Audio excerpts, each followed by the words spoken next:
এক বৃদ্ধা ট্রেনে করে বাড়ি ফিরছিলেন। লিচু খেতে খেতে তিনি লিচুর বিচিটা জানালার বাইরে শুকনো মরুভূমির মাটিতে ফেলে দিলেন। কিছুদিন পর হালকা বৃষ্টি হলো। সেই শুকনো মাটির মাঝখান থেকে ছোট্ট একটি সবুজ চারা গজিয়ে উঠল। কিন্তু তীব্র রোদ আর গরম হাওয়ায় ছোট্ট গাছটি ধীরে ধীরে শুকিয়ে যেতে লাগলো। ঠিক তখনই এক বৃদ্ধ লোক সেখানে এসে গাছটির কষ্ট দেখতে পেলেন।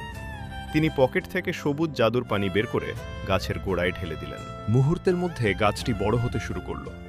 অল্প সময়ে এটি বিশাল লিচু গাছে পরিণত হলো আর হাজার হাজার লিচু ধরে গেল। বৃদ্ধ লোকটি খুশি হয়ে ট্রেন নিয়ে এলো এবং লিচুগুলো তুলে বগিতে ভরতে লাগলো। কিন্তু গাছটি থামছেই না, লিচু পড়তেই থাকলো।